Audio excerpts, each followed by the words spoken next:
إنكم في أوقات تحتاجون إلى الثبات على الحق، وأن تلتزموا الحق، وأن تعضوا عليه بنواجذكم. إنكم في أوقات الفتن تتخطف الكثيرين، يتقلب الناس في الفتن. ما أكثر الذين يتلونون في دينهم، إياك والتلون في الدين.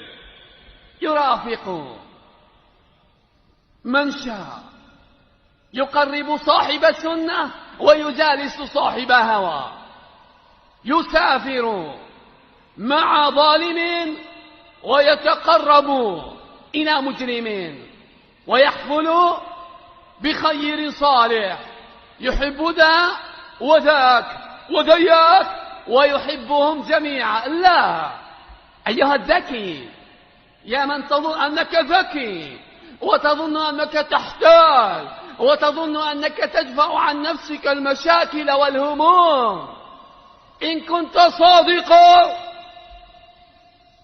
فإنك ستواجه من أضراب الناس الحاقدين، الحسدة، دعاة الباطل، الحزبيين، أهل المعاصي والمنكرات، لن يرضوا عنك.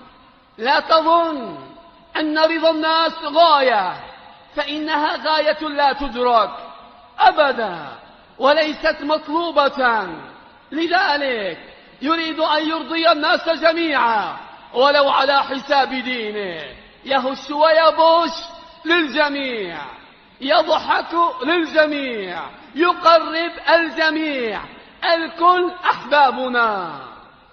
أحبابك دعاة باطل، أحبابك يحاربون عقيدة التوحيد، أحبابك دعاة فتن يمزقون الصف السلفي، أحبابك أولئك الذين يغتابون ويلمون، أحبابك أولئك الذين اتخذوا الدين مطية لحطام دنيا زائل، تحبهم كلهم وتظن أنك محتال ماهر.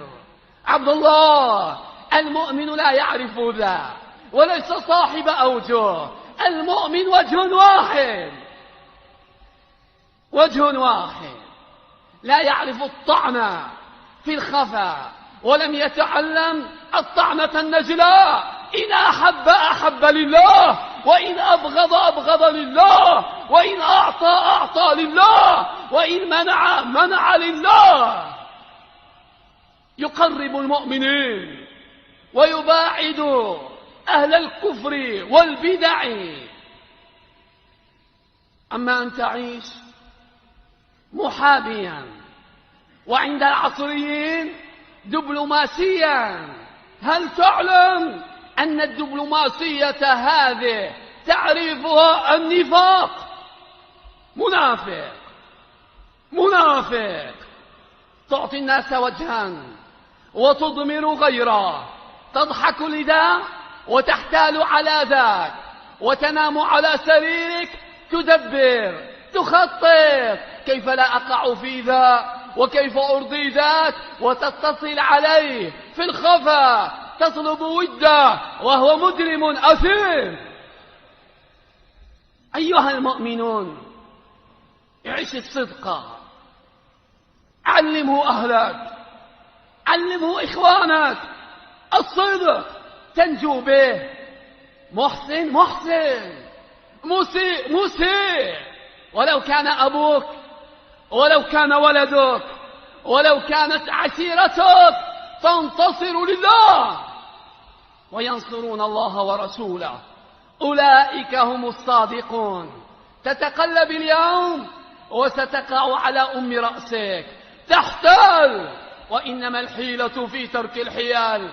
المؤمن يا رعاكم الله وجه واحد، قبلته الحق وأهله.